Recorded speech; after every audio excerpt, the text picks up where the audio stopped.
আল্লাহ বলছে, বান্দা শুনো, এমন অসংখ্য পাথর আছে যেই পাথর থেকে আমি আল্লাহর ভয়ে পাথরের কান্না পানি হয়ে বের হয়ে আসে।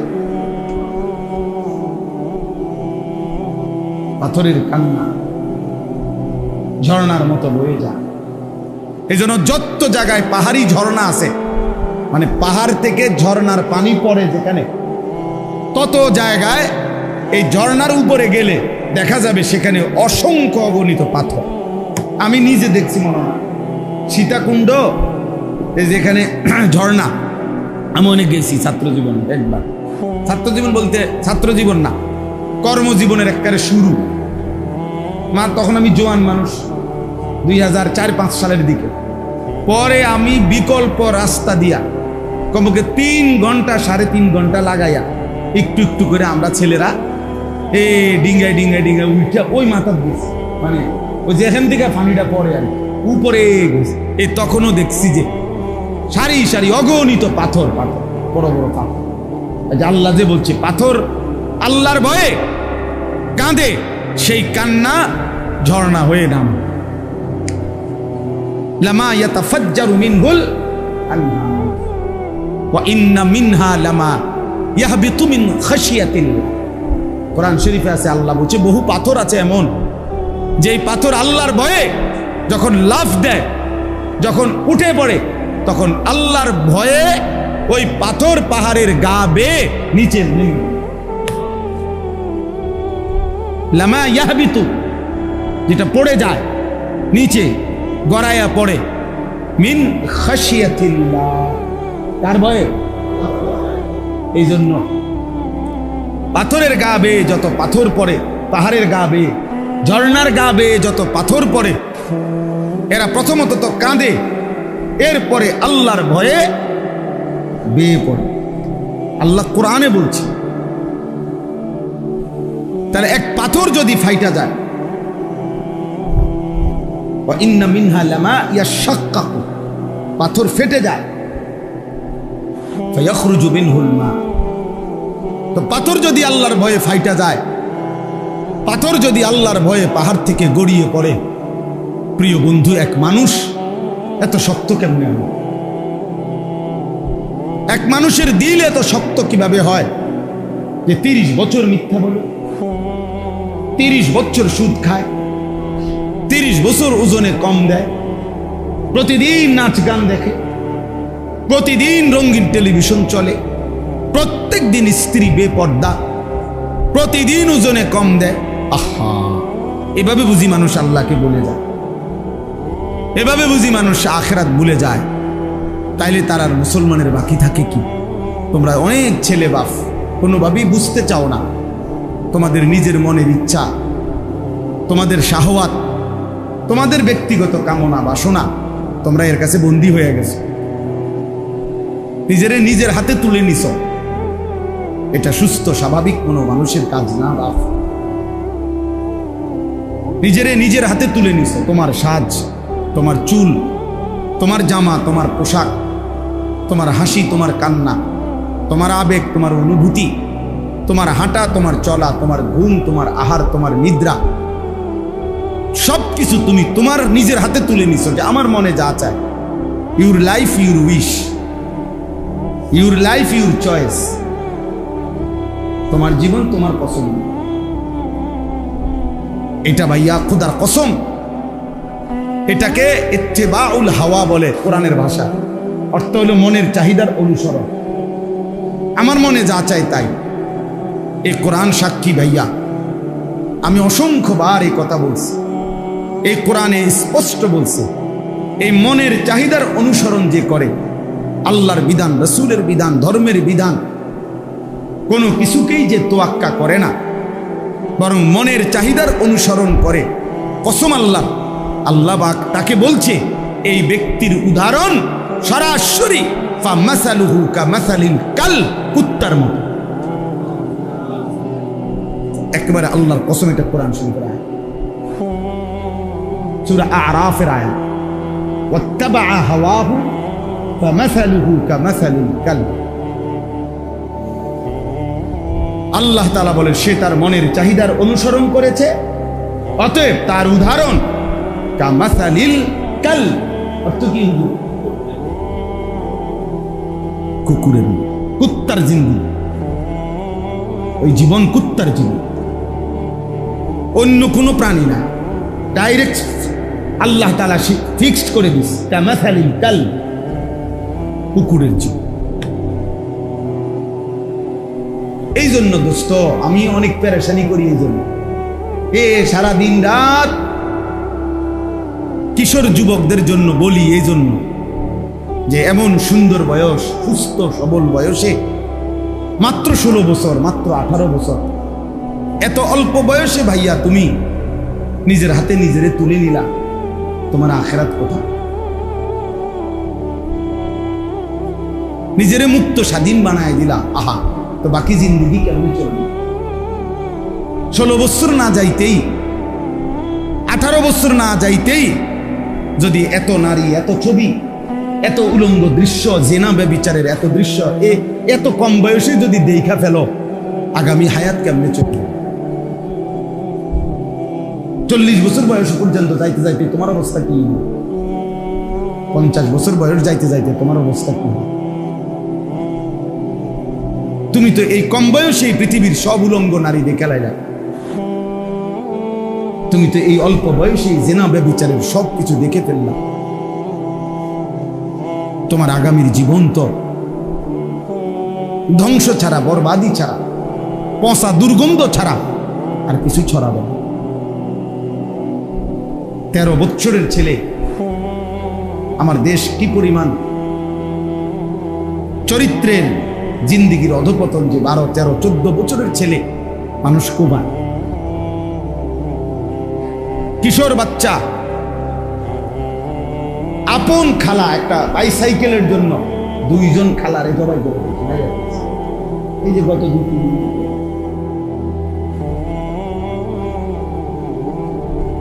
হ্যাঁ, বিষয়টা কি? বিষয়টা কি?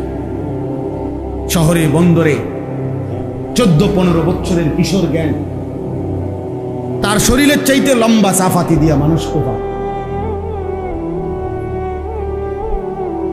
সে নিজেকে খুব ফুর্তি মনে করে, আমি বড় মৌজে আছি, আমার চুল বেঈমানের মতো, আমার পোশাক বেঈমানের মতো, আমি 1 ওয়াক্ত নামাজ পড়ি না, আমি যখন মন চায়, দিন নাই রাত নাই, নারী দেখি, ছবি দেখি, আমার একটা মোবাইল আছে, উলঙ্গ ছবি দেখছি, বন্ধুদের আড্ডা দিতেছি, মোটরসাইকেল চালাইতেছি।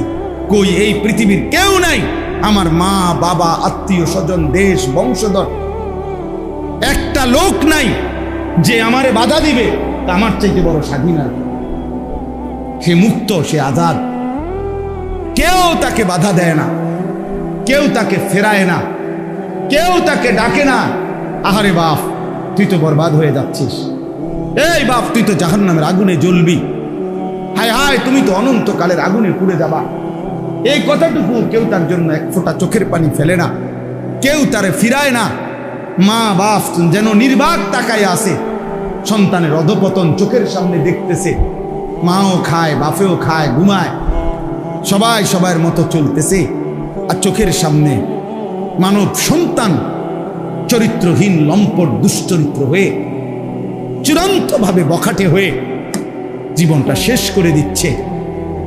কেন এমন হলো যুবক? তোমাদের যাদের জীবনে সারা দিনে, সারা বছরে, 6 মাসে 9 মাসে কেউ তোমারে আল্লাহর দিকে ফিরায় না, তোমারে নামাজের কথা বলে না, আখিরাতের কথা বলে না, তোমার চরিত্র সুন্দরের কথা বলে না। কেন বলে না? কেন বলে না? খোদার কসম আমি মনে রাখবো বাপ, কারো মনে শুইনো না প্রয়োজনে, কিন্তু আমার এই কথা মনে রাখো, কারণ একটাই, তোমার উপরে আল্লাহর লানত পড়ছে। খোদার লানত যার উপরে পড়ে তারে মাখলুক মুখ ফিরায় না।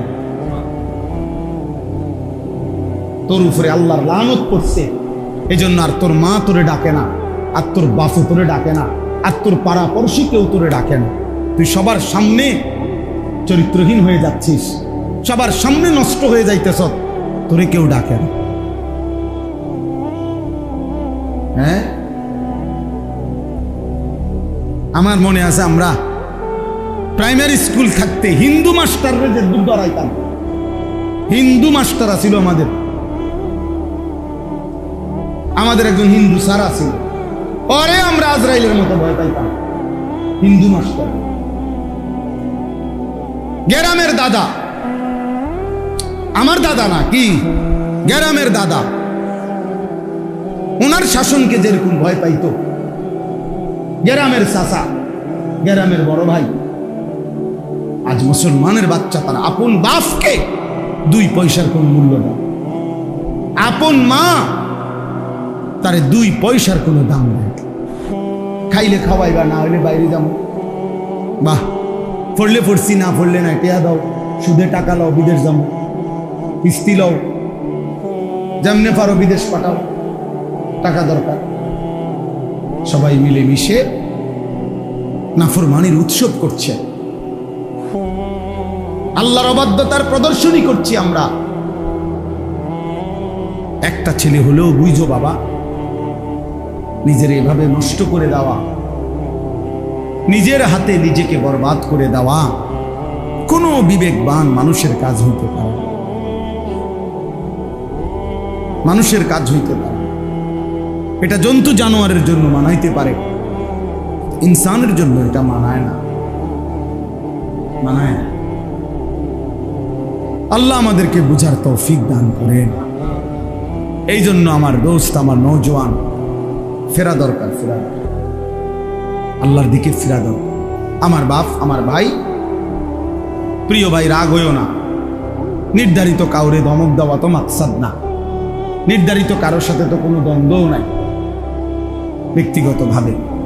তাহলে আমার উদ্দেশ্য এই কথাটা বলা, প্রত্যেকটা কিশোর যুবক তোমরা ভাইবো বাবা, তোমার এই অবস্থা কেন? যারা তোমারে না, যারা 1 ওয়াক্ত নামাজ পড়ো না বাপ, একটা বার হইলো ভাইবো, তোমার কলজাটা এরকম পাথর হয়ে গেল কেন যে তোমার 1 ওয়াক্ত নামাজ পড়তে মন চায় না? তুমি এত বড় জানোয়ার কেমনে হইলে? কোন ইমানদার তো এত বড় জানোয়ার হইতে পারে না, কোন মুসলমানের বাচ্চা তো এত বড় জানোয়ার হইতে পারে না। তুমি এরকম জানোয়ার হইলা কেমনে যে তুমি তোমার বানানেওয়ালা মনিবকে এইভাবে কেমনে ভুলে গেলা? এভাবে ভুলে গেলা কেমনে যে 365 দিনে কোনো দিন তোমার মনেও পড়লো না যে ফজরের নামাজ ফরজ, এটা আমার পড়া উচিত, এই কথাটাই কোনোদিন মনে পড়লো না? এমন লানত তোর উপরে কেন পড়লো রে ভাই? খোদার এমন গজব পড়লো কা তোর উপরে? বলো ভাই, একদিনও মনে পড়বে না? কোনোদিনও মনে পড়বে না? আল্লাহকে কখনোই মনে পড়বে না? মিথ্যা প্রতিদিন বলবে, চুরি প্রতিদিন, মদ জুয়া প্রতিদিন, নারী নেশা প্রতিদিন, অশ্লীল ছবি, গান, বাদ্য, জেনা, ব্যভিচারের দৃশ্য, নাচ গান প্রতিদিন, সুদ প্রতিদিন খায় মুসলমান, ঘুষ প্রতিদিন নেয় মুসলমান, মুসলমান প্রতিদিন ওজনে কম দেয়, মুসলমানের বিবি প্রতিদিন বেপর্দা, মুসলমানের ঘরে প্রতিদিন নাচ গান, প্রতিদিন রঙিন টেলিভিশন। ওহো, এটা হওয়ার কথা না। এত বিবেকহীন, এত পাষাণ মুসলমান হওয়ার, পাথরও তো এত পাষাণ না। হাসরের দিন কিয়ামতের মাঠে ইসরাফিল ফু দিলে এই পৃথিবীর অবস্থা কি হবে তার একটা ভয়ানক দৃশ্য আল্লাহ তাআলা এই সূরার মধ্যে শুরুতে উল্লেখ করছে।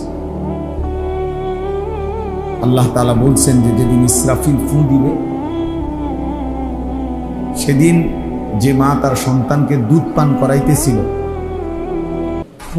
সেই মা তার দুধের বাচ্চা ছুঁড়ে ফেলে দিবে। যে মায়ের পেটের বাচ্চা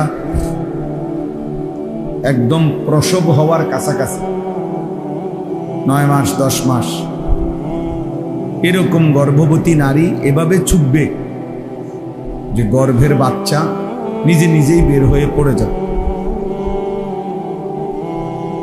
এবং মানুষ দিক বিদিক হয়ে মাতালের মতো ঘুরতে থাকবে। আর প্রত্যেকেই এই কথা বুঝে ফেলবে যে আল্লাহর আযাব এসে গেল। আখেরাতের সময় হয়েই গেল, তখন সব মানুষ অস্থির হয়ে যাবে। এই কথাটা আল্লাহ তাআলা কেন উল্লেখ করছে? ইসলামের ইতিহাসে সর্বপ্রথম জিহাদ আমাদের প্রিয় নবী সাল্লাল্লাহু আলাইহি ওয়াসাল্লাম এবং সাহাবায়ে কেরামকে মক্কা থেকে মদিনায় হিজরত করে যাওয়ার পর সর্বপ্রথম কাফেরদের মোকাবেলায় যুদ্ধ করার সরাসরি অনুমতি আল্লাহ তাআলা এই সূরার মাধ্যমে, এই সূরার আয়াত নাজিল করে অনুমতি দিয়েছে। প্রথম আয়াত জিহাদের আয়াত, উযিনা লিল্লাযীনা ইউকাতালুনা বিআন্নাহুম যুলিমু, এখানে আছে ওয়া ইন্নাল্লাহা আলা নাসরিহিম লাকাদির। আল্লাহ তাআলা বলেন ঈমানদারদের জন্য অনুমতি দেওয়া হলো যুদ্ধের, যেহেতু লম্বা সময় তাদের উপরে জুলুম হয়েছে। 13 বছর মক্কায় তাদের উপরে অবর্ণনীয় জুলুম হয়েছে। এজন্য আমি আল্লাহর পক্ষ থেকে এখন তাদের জন্য ইউকাতালুনা, যুদ্ধের অনুমতি দিলাম। আর আল্লাহ তাআলা এই প্রথম যেদিন মুসলমানদেরকে যুদ্ধের অনুমতি দিয়েছেন, সেদিনই আল্লাহ তাআলা বলছেন ওয়া ইন্নাল্লাহা আলা নাসরিহিম লাকাদির, নিশ্চয়ই আল্লাহ তাআলা ঈমানদারদের সাহায্যে পূর্ণ শক্তিমান, পূর্ণ শক্তিরা। এজন্য মুসলমান যখন আল্লাহর জন্য জীবন দেবে, দুশমনের মোকাবেলায় সম্মুখ যুদ্ধে মোকাবেলা করবে, আল্লাহ তাআলা নিশ্চিত বিজয় দান। এখন সেই বিজয় কত ঘন্টা পরে, কত দিন পরে, কত মাস পরে আসবে, সেটা আল্লাহ তাআলার ফয়সালা। বাকি এই কথা নিশ্চিত বিজয় মুমিনের হবে, বিজয় ঈমানদারের হবে। এই কথাই সূরার মধ্যে উল্লেখ আছে। এই সূরার মধ্যে একটা আশ্চর্য উদাহরণ আছে। যারা মূর্তি পূজা করে, আল্লাহকে বাদ দিয়ে অন্য কাউকে ডাকে, মূর্তির, পাথরের, দেবতার, তো আল্লাহ তাআলা তাদেরকে খুব সুন্দর একটা দৃষ্টান্ত দিছে এই সূরাতে, যে তোমরা যারা মূর্তি পূজা করো, পাথরের পূজা করো, ওই ভাই কথা বলো না, কথা বলো, সাবধান, একদম কথা বলবা না, মোবাইল নিয়ে খসর করবা না। যাদের হাতে মোবাইল ধরা, হাতে মোবাইল ধরে রেকর্ড করা নিষেধ আমার পক্ষ থেকে, একদম স্পষ্ট নিষেধ। ভালো না লাগলে চলে গেলে ভালো, দয়া করে, নয়তো আমি উঠাই দেবো। আমি এটা পছন্দ করি না, সদরবদর মানুষ আমার পছন্দ না। আমি কোনো এখানে ভোটে দাঁড়াইছি না যে আপনার কাছে ইলেকশনের জন্য আসছি, আমি জনপ্রিয়তা দিয়ে বা করবো, আমি ধর ইলেকশনে দাঁড়াইতাম না, কোনো ইচ্ছাই নাই। আমি জোর করে করলেও না। আপনি বলবেন আপনাদের দেয় কেউ না, দরকার নেই, দেওয়ানোরও দরকার নেই, আমিও নিতাম না, কেউ আমার না। এই জন্য বললাম আল্লাহর কথা বলা, আল্লাহর কথা বলার জন্য আসছে। এই জন্য ভাইয়া খামখেয়ালি করা ঠিক না। আল্লাহর ঘর মসজিদ সর্বোচ্চ আদবের জায়গা, সর্বোচ্চ শ্রদ্ধা, ভক্তি, সম্মান, মহব্বতের জায়গা। আল্লাহ নবী সাল্লাল্লাহু আলাইহি সাল্লাম বলেন, মসজিদের প্রতি যার প্রচন্ড ভালোবাসা, হাসরের দিন সে আল্লাহর আরশের নিচে ছায়া পাবে। এটা হাদিস। যেই 7 ধরনের ব্যক্তিকে কিয়ামতের দিন আল্লাহ পাকের আরশের ছায়া দেওয়া হবে, তন্মধ্যে একটা হলো ওই ব্যক্তি, রাজুলুন কলবুহু মুআল্লাকুন বিল মাসাজিদ, যার অন্তর আল্লাহর ঘর মসজিদের সাথে লেগে আছে, মানে যার দিল পড়ে আছে মসজিদ, যার মন পড়ে থাকে মসজিদ। মানুষ বলে, মা ছিলাম যদিও বিদেশে কিন্তু মন পড়েছিল তোমার কাছে। মানুষ বিবিকে বলে, ছিলাম যদিও বাহিরে কিন্তু মন পড়েছিল তোমার কাছে, দিল পড়েছিল তোমার কাছে। তো এক মুমিনও যদিও কর্মের প্রয়োজনে বাহিরে যায়, কিন্তু সত্যিকার মুমিনের দিল অন্তরাত্মা পড়ে থাকে মসজিদের মধ্যে। আবার আসবো কখন, আবার আমার মালিককে সেজদা দেব কখন, আবার আজান হবে কখন, আবার নামাজের ওয়াক্ত হবে। হাদিসের মধ্যে আছে, আমাদের প্রিয় নবী সাল্লাল্লাহু আলাইহি ওয়াসাল্লাম মাঝে মাঝে নামাজের ওয়াক্ত হইলেই সাথে সাথে তৎক্ষণাৎ হযরত বেলালকে বলতেন, বেলাল কুম, আরে দাঁড়াও না, আজান দাও, জলদি আজান। আরিহনা বিসসালাহ, আমরা আমাদের দিল নামাজের মাধ্যমে শান্ত করি, অর্থাৎ জলদি জলদি আজান দাও। নামাজ শুরু করতাম, আল্লাহকে সিজদা দেওয়া শুরু করব, দিল শান্ত হবে, রাহাত আরিহনা, আরাম লাভ করব, প্রশান্তি লাভ করব বিসসালাত, নামাজের মাধ্যমে, নামাজের মাধ্যমে। তাইলে নবীজি সাল্লাল্লাহু আলাইহি সাল্লাম অস্থির হয়ে থাকতেন, আবার কখন আজান হবে, আবার কখন সিজদা দেব, আবার কখন নামাজ পড়ব। এটা মুমিনের সিফাত, মুমিনের বৈশিষ্ট্য, যে মুমিনের দিল মসজিদে পড়ে থাকে। এজন্য মসজিদের প্রতি হৃদয়ের টান, অন্তরের ভালোবাসা বহুত জরুরি, বহুত জরুরি, অনেক বড় গুরুত্বপূর্ণ। এজন্য ভাইয়া মসজিদে কোনো খামখেয়ালি না করে। যার কষ্ট হয় গরমে, বিরক্তিতে, যে কোনো রকমের, সে চলে গেলে বা আমার কোনো এতটা সংখ্যার কোনো কিছু নাই, যে লোক কম না বেশ, আমি এগুলা নিয়ে এতটা ভাবির, এত সময়ও নাই আমার, এত কিছু ভাববার টাইম নেই। আল্লাহর জন্য বলতে থাকে, আমি বুঝি। আজকে আমরা আলহামদুলিল্লাহ দুপুরবেলা মাত্র 30 থেকে 40 জন হাজি সাহেবের জন্য প্রায় 2 ঘন্টা বয়ান করছি। গুনা হাজি, কারণ এটা ট্রেনিংয়ে আসছে। হাজি এর বাড়ি করতে নির্ধারণ করে, তাইলে আল্লাহর জন্য বলতে হবে। সংখ্যা দিয়ে আমি করবো কি, বেশি না কম এটা কোনো বিষয়। আচ্ছা চলেন, তো বলতেছিলাম সূরা হজ্জের কথা, মনে আসেনি কোন সূরা? এই সূরাতে আল্লাহ তাআলা একটা চমৎকার উদাহরণ দিয়েছে। আল্লাহ বলছে, আচ্ছা হে মানুষ, তোমরা যারা আল্লাহকে বাদ দিয়ে মূর্তি দেবতার পূজা করো, আমি তোমাদের কাছে জানতে চাই, লান ইয়াখলুকু যুবাবান ওয়ালা বিজতামাউ লা, তোমরা তাদেরকে বলো যে তারা সবাই মিলে একসাথে হয়ে একটা মাছি বানায় দিতে, একটা কি বানায় দিতে, বড় আতি দরকার না, আতি লাগতো না, একটা কি বানাই দাও, মাছি বানায়। আল্লাহ বলেন লা ইয়াখলুকু যুবাবান, তারা তো একটা মাছিও বানাইতে পারবে, ওয়ালা বিজতামাউ লাহু, এটা বানাইবার জন্য তারা যদি সবাই একসাথে হয়, সারা পৃথিবীর সব দেবতা সব মূর্তি একসাথে হলেও তো একটা মাছিও কি করতে পারবে না। এবার আল্লাহ তাআলা বলেন, আচ্ছা যাও, মাছি বানাইতে পারবে না, তো আমি আল্লাহ তাআলা আরেকটু নামাইয়া দিই, সহজ করে দিই। সেটা কি?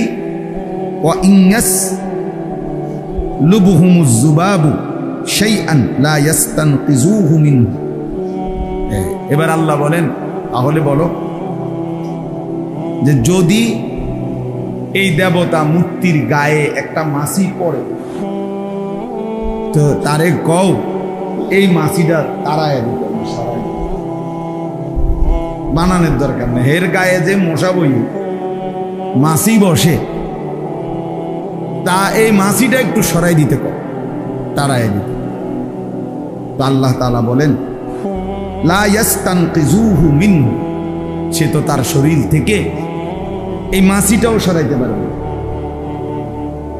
আল্লাহ তাআলা বলেন দুফাত তালিবু ওয়াল মাতলুবু, অতএব তোমরা যারা চাচ্ছ দেবতার কাছে, তোমরাও দুর্বল, যার কাছে চাচ্ছ সেও কি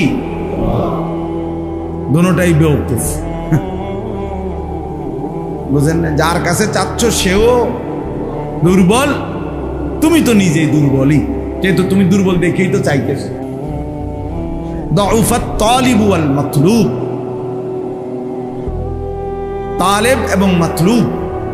তালেব মানে প্রার্থী, যে চায়, মাতলুব মানে যার কাছে চায়, উভয়ই দুর্বল। তাহলে এই চমৎকার উদাহরণ দিয়ে আল্লাহ তাআলা কিয়ামত পর্যন্ত বলছে, তোমাদের ওই মিথ্যা দেবতা, তোমাদের ওই মিথ্যা মূর্তি, তোমাদের ওই মিথ্যা পাথর, সে না কোনো মাছিও বানাইতে পারে, না নিজের গায়ে পড়া মাছি তারাইতেও পারে। তাহলে এতটা দুর্বল, তাকে কেমনে তোমরা খোদা মনে করো?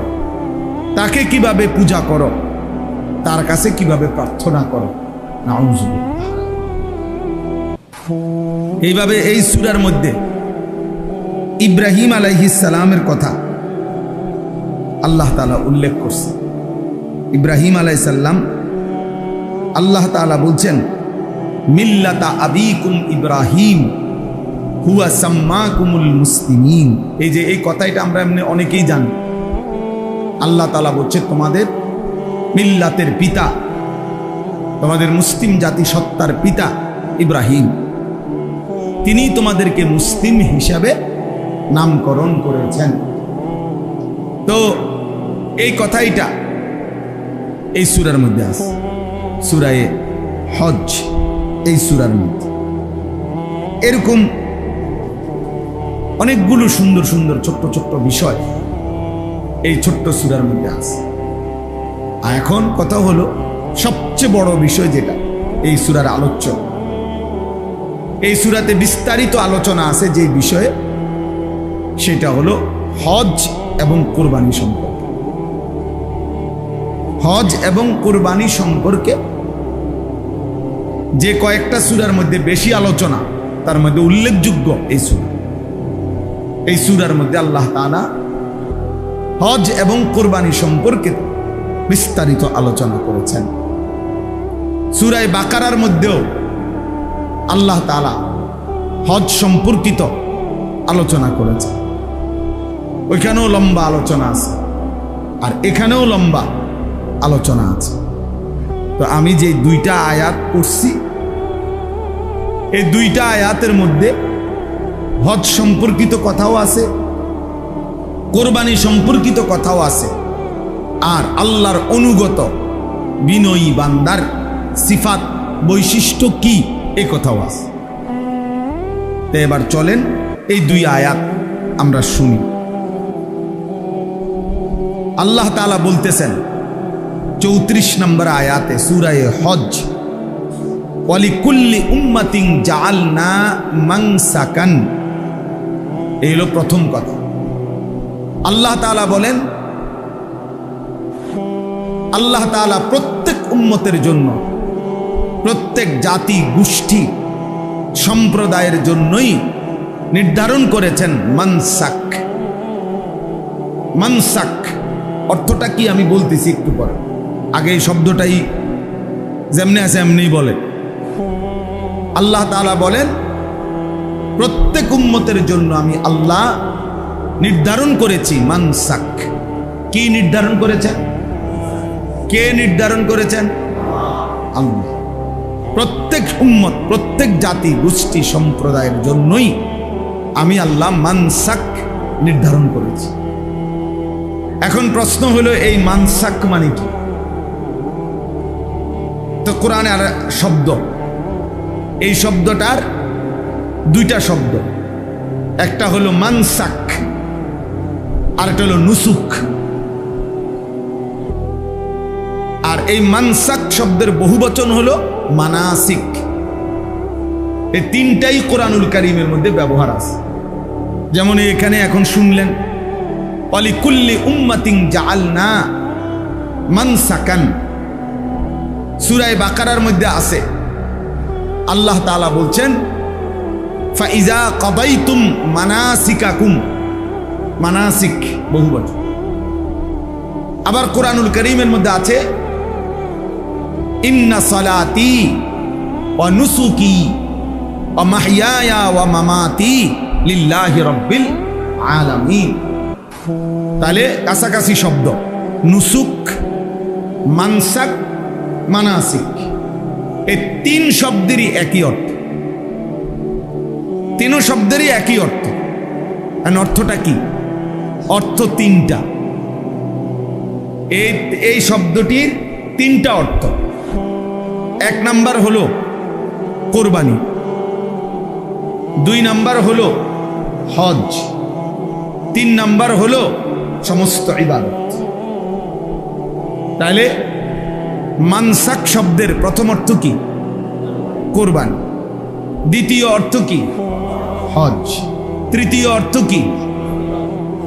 সমস্ত ইবাদত। ইবাদত আর কি, আল্লাহর ইবাদত। এই তিনটাই এই শব্দের অর্থ। এখন কোরআনুল কারীমের মধ্যে এবং রাসূলুল্লাহ সাল্লাল্লাহু আলাইহি সাল্লামের হাদিসের মধ্যেও এই শব্দটি আছে। নবীজি বলছে খুযু আন্নী মানাসিকাকুম। কোরআন শরীফ আছে ইব্রাহিম আলাইহিস সালাম আল্লাহর ঘর কাবা বানাইয়া দোয়া করছে, দোয়ার মধ্যে এটা বলছে ওয়া আরিনা মানাসিকানা, এরকম শব্দ আছে।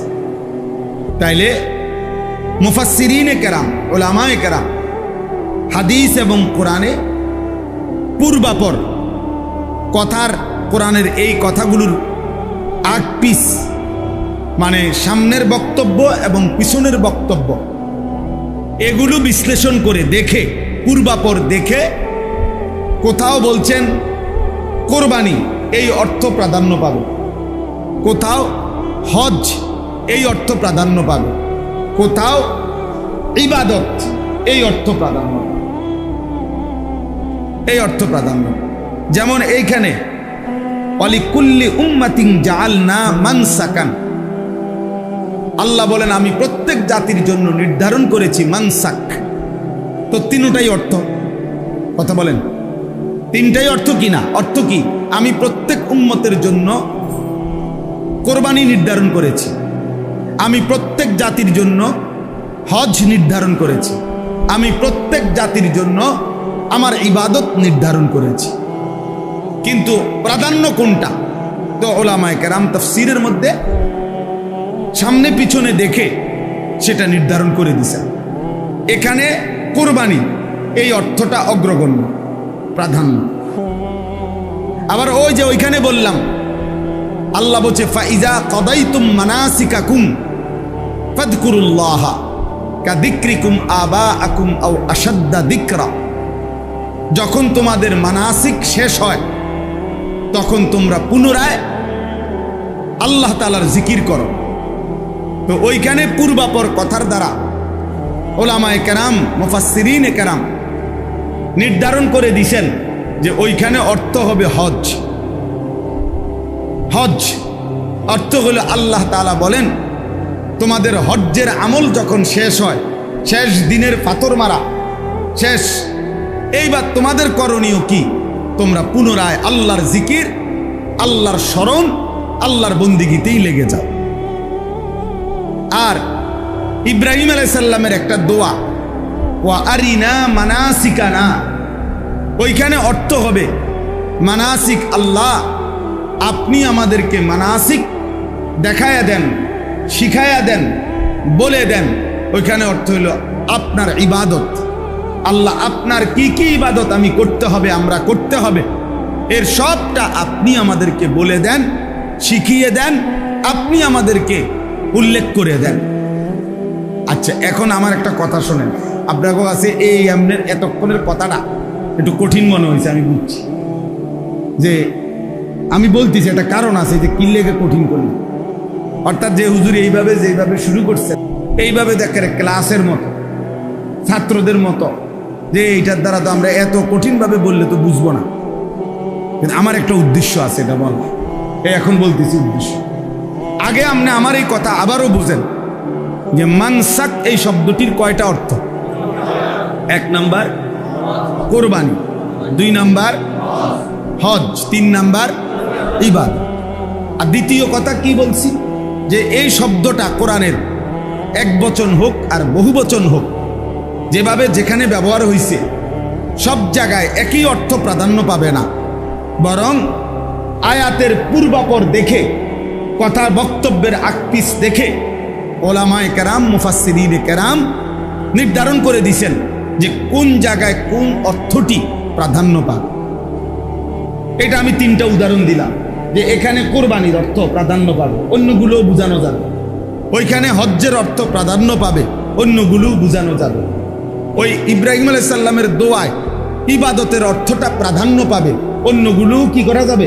বোঝানো যাবে।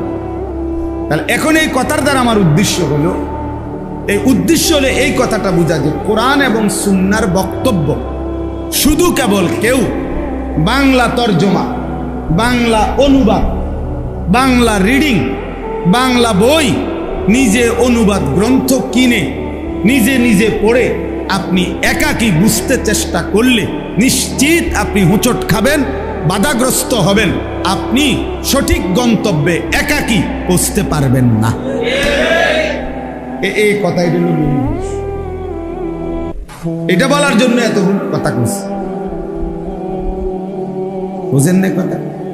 এই কথাটা বোঝানোর জন্য। একাকী আপনি পারতেন না, বরঞ্চ অবশ্যই নির্ভরযোগ্য মুত্তাকি হক্কানি রব্বানি ওলামায়ে কেরামের ব্যাখ্যা বিশ্লেষণ, ওনাদের মতামত এখানে কি, এটা আপনাকে শুনতে হবে, এটা আপনাকে কি করতে হবে, নাই তো আপনি বুঝতেন না। আপনি নিজে নিজে বাংলা পড়লে বুঝতেন না, আপনি সঠিক ব্যাখ্যা, সঠিক বিশ্লেষণ উদ্ধার করতে পারবেন না। এইটাই আমরা বর্তমান প্রজন্মের, বর্তমান নতুন জেনারেশনকে এটা বুঝাইতে চাই। বর্তমান জেনারেশনের মধ্যে একটা বড় অংশ যারা কিছুটা ধর্ম মানে, ইসলামকেও পছন্দ করে, কিন্তু তাদের একটা বড় রোগ হইল নতুন প্রজন্মের অনেক লোক, অনেকেই নিজে নিজে ইসলামকে বুঝতে চেষ্টা করে, নিজে নিজে। গতকালকেও একজন বড়, গত পরশুদিন এই বাংলাদেশের একজন প্রতিষ্ঠিত বড় নেতা টকশোর বক্তব্যের মধ্যে বলছে যে মোল্লাতন্ত্র চলবে না, ইসলাম ভিন্ন জিনিস। ইসলাম তার আব্বাই যেটা দিছে, তার বাপের থেকে আসছে ইসলাম। বুঝেন নাই কথা? আমরা মোল্লা যেটা বলবো এটা কোনো ইসলাম না, তার আব্বাই যেটা বলছে সেটা ইসলাম, তার দাদাই মাটির তলের থেকে বলছে। মানে এটা বুঝাইতে চাইছে হুজুরদের এই ব্যাখ্যা, আলেমদের এই ব্যাখ্যা ধরলে হবে না, আপনি নিজে বুঝতে হইব। আপনি বাংলা পড়বেন, আপনি অনুবাদ দেখবেন, আপনি নিজের থেকে একটা বুঝে নিবেন। আপনি বলছে হাফ প্যান্ট, আপনি বুঝবেন ফুল প্যান্ট, বলছে পায়জামা, আপনি বুঝবেন লুঙ্গি। বুঝেন নাই কথা? এই হলো অবস্থা, এই হলো হালাত। আজকে অনেক নারীবাদী যারা নারী সংস্কারের নামে যাদের বিষয়টা নিয়ে খুব আলোচনা, এবং ওলামায়ে কেরাম তীব্র প্রতিবাদ করছে। সারা বাংলাদেশের ওলামায়ে কেরাম, তাওহীদি জনতা, যে কোরআন সুন্নাহ বিরোধী অনেকগুলো ধারা নারী সংস্কার কমিশনের মধ্যে দেওয়া হয়েছে। এখন এরা কোনোভাবে এ কথাটা বলে না যে কোরআন সুন্নাহ বিরোধী না, এই কথাটা, এটার কথা কয় না, কেবল বারবার এটা বুঝাইতে চায় যে ধর্মকে নারীর অধিকারের জন্য টেনে আনা সমীচীন না। এখানে ধর্মের কোনো বিষয় না, নারীর মতামত পেশ করবে, সে নিজের মতো স্বাধীনতা ভোগ করবে, নারীকে তার নিজের মতামত, নিজের বক্তব্য, নিজের ইচ্ছা, নিজের রুচি, সে কি সন্তান নিবে না নিবে না, সে কি স্বামীর সাথে থাকবে না থাকবে না, এটা সব কিছুতেই তার যৌনতা এবং তার সন্তান ধারণ, তার সকল কিছুতে তাকে তার মতামত, তার স্বাধীনতা স্বাভাবিকভাবে দিয়ে দিতে হবে। এবং সে যেটা মনে করে, তারা 10 জন মহিলা মিল্লা, 100 জন মহিলা মিল্লা যেটা মনে করে যে এটা আমাকে দরকার, তো এটা দিতে হবে। এখানে ধর্মের সাথে যদি সংঘর্ষ বাজে, কোরআনের সাথে সংঘর্ষ বাজে, তাহলে কোরআনকে সরাইতে হবে, নারীর অধিকার প্রতিষ্ঠিত করতে হবে। এই হলো এই বেঈমানদের বক্তব্য, এই মুরতাদদের বক্তব্য। কথা বুঝছি দোস্ত? তুমগো রে বলি ভাইয়া, কষ্ট হলে চলে যাও ভাই। এই তুমগো কোনারে খামখেয়ালি করো না ভাইয়া, তোমারে কই, তুমি ডাইনে বামে চাইও না, তোমারে বলি, মস্কারি করো না এখানে। আমার অনুরোধ দোস্ত, আমি জোর করি না কাউরে, কিন্তু এটা আল্লাহর ঘর, মসজিদ, ধাক্কা ধাক্কি ঠেলাঠেলি করো না বাপ, নিজের ক্ষতি করো না। সব জায়গায় ফাইজলামি বানায় না, পাত্রামি সব জায়গায় না। আমি এই ব্যাপারে খুব সাংঘাতিক মানুষ, সারাক্ষণ আমি নজর ঘুরাই, এটা আমার অভ্যাস। ও কেউ বুট খাবে, বাদাম খাবো, ক্যান্সার আইয়া বইব, আরেকখানে ছাইয়া থাকবো, হাতে কথা কইবো, আমি ওয়াজ করবো না, এরম বদিল্লা দিতে আমি আইছি। আমি কোনো বাতের অভাবে আসি। এই জন্য আমার কথা হলো, যার কষ্ট সে চলে যাবে। আমি একজনকে বলি, অসুবিধা কি? একজনকে বলাও আল্লাহর কথা, সৌভাগ্য। সৌভাগ্য কি না? আল্লাহর বহু এক বান্দাকে বলাও সৌভাগ্য। ফাওয়াল্লাহি লা আন ইয়াহদিয়াল্লাহু বিকা রাজুলান ওয়াহিদান খায়রুন লাকা মিন হুমুরিন নাআম। আল্লাহর নবী সাল্লাল্লাহু আলাইহি ওয়াসাল্লাম বলেন, আল্লাহর কসম, তোমার দ্বারা একজন ব্যক্তি হেদায়েত পাওয়া, একজন রাজুলান ওয়াহিদান, একজন ব্যক্তি আল্লাহর রাস্তা পাওয়া, নবীজি বলে গোটা আরবের সমস্ত দামি উট তোমাকে হাদিয়া দেওয়ার চাইতেও কোটি গুণে উত্তম। কয়জন? একজন। কোন এক আল্লাহর বান্দা আল্লাহকে পেয়ে গেল, সেজদার মজা পাইল, নামাজের মহব্বত পাইল, আল্লাহকে চিনবার জন্য আগ্রহী হইল, তো এইটা গোটা আরবের সমস্ত দামি উট। নবীজি তখনকার হিসাবে উদাহরণ দিচ্ছে। এই জন্য দয়া করে, এটা জরুরি বিষয়। তোমরা অনেক ছেলে বাপ কোনোভাবেই বুঝতে চাও না, তোমাদের নিজের মনের ইচ্ছা, তোমাদের শাহওয়াত, তোমাদের ব্যক্তিগত কামনা বাসনা, তোমরা এর কাছে বন্দী হয়ে গেছো, নিজের হাতে তুলে নিছ। এটা সুস্থ স্বাভাবিক কোনো মানুষের কাজ না বাপ। নিজের হাতে তুলে নিছ। তোমার সাজ, তোমার চুল, তোমার জামা, তোমার পোশাক, তোমার হাসি, তোমার কান্না, তোমার আবেগ, তোমার অনুভূতি, তোমার হাঁটা, তোমার চলা, তোমার ঘুম, তোমার আহার, তোমার নিদ্রা, সবকিছু তুমি তোমার নিজের হাতে তুলে নিছো, যে আমার মনে যা চায়। Your life your wish, your life your choice. তোমার জীবন তোমার পছন্দ। এটা ভাইয়া খুদার কসম, এটাকে ইত্তেবাউল হাওয়া বলে কোরআনের ভাষা। অর্থ হলো মনের চাহিদার অনুসরণ, আমার মনে যা চাই তাই। এই কোরআন সাক্ষী ভাইয়া, আমি অসংখ্যবার এই কথা বলছি। এই কোরআনে স্পষ্ট বলছে, এই মনের চাহিদার অনুসরণ যে করে, আল্লাহর বিধান, রসুলের বিধান, ধর্মের বিধান, কোনো কিছুকেই যে তোয়াক্কা করে না, বরং মনের চাহিদার অনুসরণ করে, কসম আল্লাহ, আল্লাহ পাক তাকে বলছে, এই ব্যক্তির উদাহরণ সরাসরি ফামাসালুহু কামাসালিল কাল, কুত্তার মতো। একেবারে আল্লাহর কসম, এটা কোরআন শরীফের আয়াত, সূরা আরাফের আয়াত। ওয়াত্তাবা হাওয়াহু ফামাসালুহু কামাসালিল কাল। আল্লাহ তাআলা বলে, সে তার মনের চাহিদার অনুসরণ করেছে, অতএব তার উদাহরণ কামাসালিল কাল, অর্থ কি? কুকুরের, কুত্তার জিন্দু। ওই জীবন কুত্তার জীবন, অন্য কোনো প্রাণী না।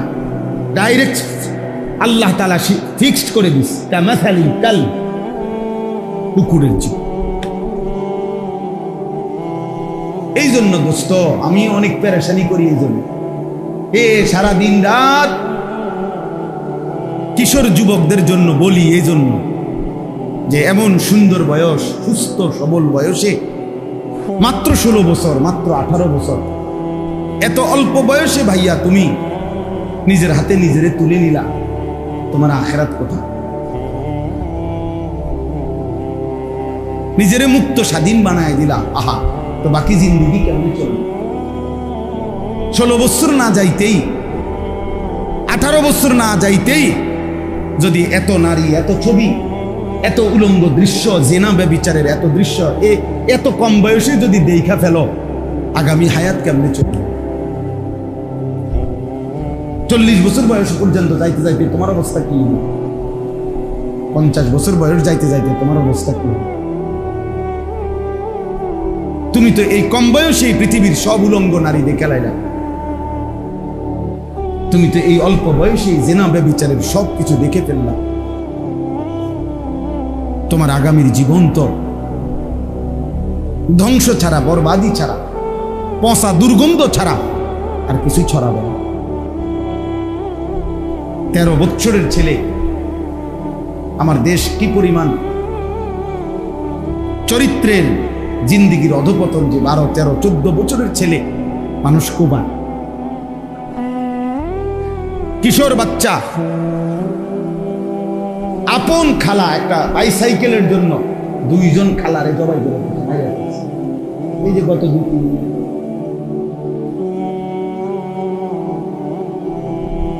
হ্যাঁ, বিষয়টা কি? বিষয়টা কি? শহরে বন্দরে 14-15 বছরের কিশোর জ্ঞান, তার শরীরের চাইতে লম্বা সাফাতি দিয়া মানুষ কোপায়।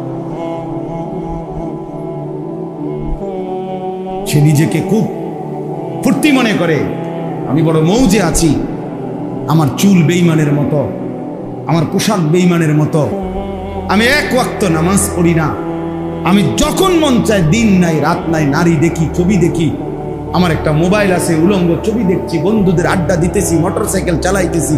কই এই পৃথিবীর কেউ নাই, আমার মা বাবা, আত্মীয় স্বজন, দেশ, বংশধর, একটা লোক নাই যে আমারে বাধা দিবে।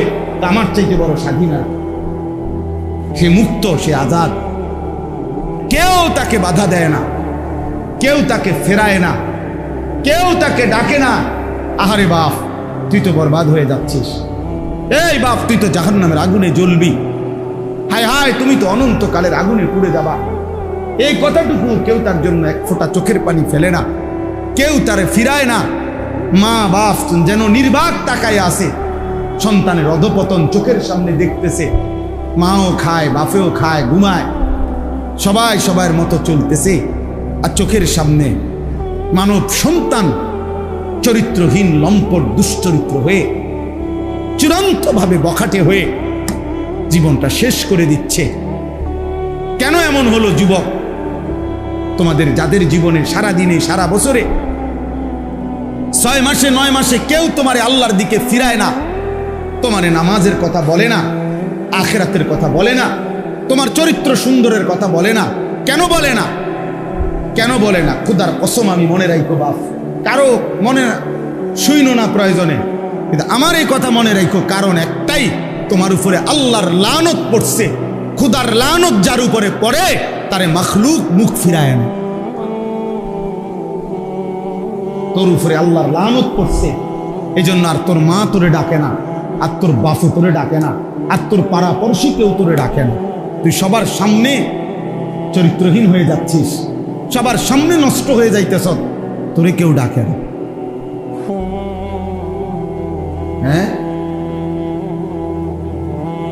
আমার মনে আছে আমরা প্রাইমারি স্কুল থাকতে হিন্দু মাস্টাররা যে দুধ ধরাইতাম, হিন্দু মাস্টার ছিল আমাদের, আমাদের একজন হিন্দু স্যার আছেন, পরে আমরা আজরাইলের মতো ভয় পাইতাম। হিন্দু মাস্টার, গ্রামের দাদা, আমার দাদা না কি, গ্রামের দাদা, ওনার শাসনকে যেরকম ভয় পাইতো, গ্রামের চাচা, গ্রামের বড় ভাই, আজ মুসলমানের বাচ্চা তার আপন বাপকে 2 পয়সার কোনো মূল্য নেই, আপন মা তারে 2 পয়সার কোনো দাম নেই। খাইলে খাওয়াইবা, না হইলে বাইরে যাবো, বাহ পড়লে পড়ছি, না পড়লে না, টিয়া দাও, সুদে টাকা লাও, বিদেশ যাবো, কিস্তি লাও, যেমনে পারো বিদেশ পাঠাও, টাকা দরকার। সবাই মিলে মিশে নাফরমানির উৎসব করছে, আল্লাহর অবাধ্যতার প্রদর্শনী করছি আমরা।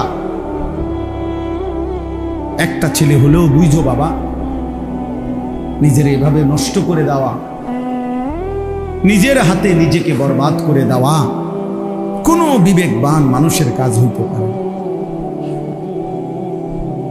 মানুষের কাজ হইতে পারে। এটা জন্তু জানোয়ারের জন্য মানাইতে পারে, ইনসানের জন্য এটা মানায় না, মানায় না। আল্লাহ আমাদেরকে বুঝার তৌফিক দান করেন। এই জন্য আমার দোস্ত, আমার নওজোয়ান, ফেরা দরকার, ফেরা দরকার, আল্লাহর দিকে ফেরা দরকার। এত বড় মালিকের নাফরমানি। শ্রোতা আসছে এখন,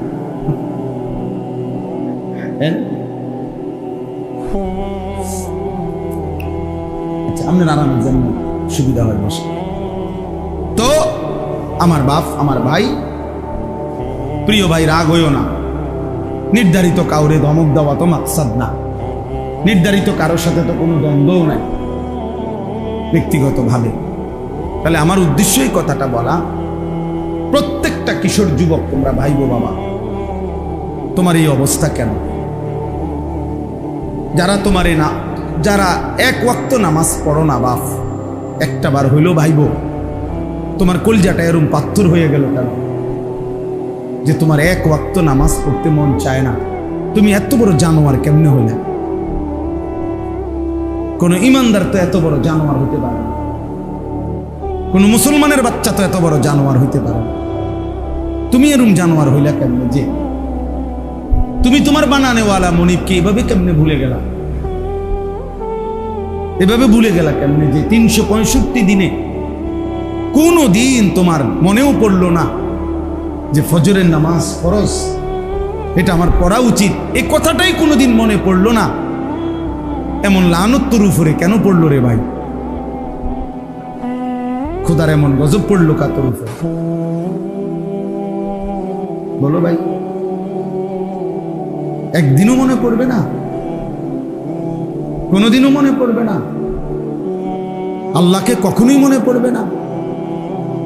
মিথ্যা প্রতিদিন বলবে, চুরি প্রতিদিন, মদ জুয়া প্রতিদিন, নারী নেশা প্রতিদিন, অশ্লীল ছবি, গান, বাদ্য, জেনা, ব্যভিচারের দৃশ্য, নাচ গান প্রতিদিন, সুদ প্রতিদিন খায় মুসলমান, ঘুষ প্রতিদিন নেয় মুসলমান, মুসলমান প্রতিদিন ওজনে কম দেয়, মুসলমানের বিবি প্রতিদিন বেপর্দা, মুসলমানের ঘরে প্রতিদিন নাচ গান, প্রতিদিন রঙিন টেলিভিশন। ওহো, এটা হওয়ার কথা না। এত বিবেকহীন, এত পাষাণ মুসলমান হওয়ার পাথরতা এত পাষাণ না। কোরআন শরীফে সূরা বাকারাতে আছে, আল্লাহ তাআলা বলছেন, ওয়া ইন্না মিনাল হিজারাতি লামা ইয়াতাফাজ্জারু মিনহুল আনহার। আল্লাহ বলছে, বান্দা শুনো, এমন অসংখ্য পাথর আছে যেই পাথর থেকে আমি আল্লাহর ভয়ে পাথরের কান্না পানি হয়ে বের হয়ে আসে। পাথরের কান্না ঝর্ণার মতো বয়ে যায়। এই জন্য যত জায়গায় পাহাড়ি ঝর্ণা আছে, মানে পাহাড় থেকে ঝর্ণার পানি পড়ে যেখানে, তত জায়গায় এই ঝর্ণার উপরে গেলে দেখা যাবে সেখানে অসংখ্য অগণিত পাথর। আমি নিজে দেখছি, মনে হয় সীতাকুণ্ড, যেখানে ঝর্ণা, আমি অনেক গেছি ছাত্র জীবন, একবার। ছাত্র জীবন বলতে ছাত্র জীবন না, কর্মজীবনের একেবারে শুরু। তখন আমি জোয়ান মানুষ, 2004-05 সালের দিকে। পরে আমি বিকল্প রাস্তা দিয়া কমপক্ষে 3 ঘন্টা 3.5 ঘন্টা লাগাইয়া একটু একটু করে আমরা ছেলেরা ডিঙ্গায় উঠে ওই মাথার দিয়েছি, মানে ওই যেখান থেকে পানিটা পরে আর উপরে গেছে। তখনও দেখছি যে সারি সারি অগণিত পাথর বড় বড় পাথর। আল্লাহ যে বলছে পাথর আল্লাহর ভয়ে কাঁদে, সেই কান্না ঝর্ণা হয়ে নামে। লামা ইয়াতাফাজ্জারু মিনহুল আনহার ওয়া ইন্না মিনহা লামা ইয়াহবিতু মিন খাশিয়াতিল্লাহ। কোরআন শরীফে আছে, আল্লাহ বলছে বহু পাথর আছে এমন যেই পাথর আল্লাহর ভয়ে যখন লাফ দেয়, যখন উঠে পড়ে, তখন আল্লাহর ভয়ে ওই পাথর পাহাড়ের গা বেয়ে নিচে নেমে। লামা ইয়াহবিতু, যেটা পড়ে যায় নিচে গড়াইয়া পড়ে, মিন খাশিয়াতিল্লাহ, কার ভয়ে?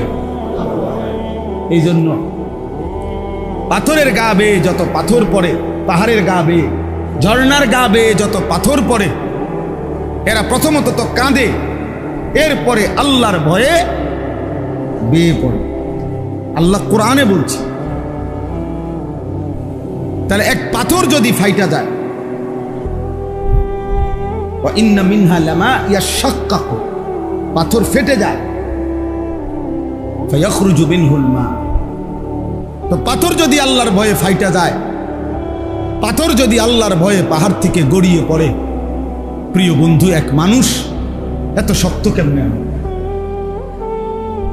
এক মানুষের দিল এত শক্ত কিভাবে হয় যে 30 বছর মিথ্যা বলে, 30 বছর সুদ খায়, 30 বছর ওজনে কম দেয়, প্রতিদিন নাচ গান দেখে, প্রতিদিন রঙিন টেলিভিশন চলে, প্রত্যেক দিন স্ত্রী বেপর্দা, প্রতিদিন ওজনে কম দেয়। আহা, এভাবে বুঝি মানুষ আল্লাহকে ভুলে যায়, এভাবে বুঝি মানুষ আখিরাত ভুলে যায়। তাইলে তার আর মুসলমানের বাকি থাকে কি? আল্লাহ আমাদেরকে বুঝার তৌফিক দান করেন। চলেন, আমার কথা আমি শেষ করতে হবে। একে তো গরম, রাত অনেক হয়েছে, এই জন্য আপনাদের কাছে আমি এটা বুঝাইতে চাই। আমার যে কথাটা মূল কথা ছিল যে মান সাকান, এই শব্দটা 3 অর্থে বুঝায়। এই জন্য কোরআনুল কারীমের বহু শব্দ বাক্য এমন আছে যেটার একাধিক অর্থের কি আছে, সম্ভাবনা আছে, একাধিক ব্যাখ্যার অবকাশ রাখে। সেক্ষেত্রে ওলামায়ে কেরামের সংস্পর্শ, সত্যিকার মুত্তাকি আলেমে দ্বীনের সান্নিধ্য এবং উনাদের থেকে সরাসরি বুঝা না ছাড়া, নিজে নিজে বুঝতে যাওয়া, পদস্খলন ছাড়া, অ্যাক্সিডেন্ট ছাড়া, বিপদ ছাড়া, আখিরাতের বরবাদি ছাড়া আর কিছু ডেকে আনবে। আর এই জন্য আল্লাহর কোরআন পড়া নিষেধ নাই, রাসূলুল্লাহ সাল্লাল্লাহু আলাইহি সাল্লামের হাদিস পড়তে নিষেধ নাই, অনুবাদ পড়তেও মানা নাই, তরজমা পড়তেও মানা নাই, ব্যাখ্যা পড়তেও মানা নাই, তাফসির পড়তেও মানা নাই। কিন্তু সিদ্ধান্ত নিতে গেলে ওলামায়ে কেরাম থেকে নিজে নিজে সিদ্ধান্ত নেওয়ার অনুমতি নাই। বুঝেন নাই কথা? এইটা জরুরি বিষয়,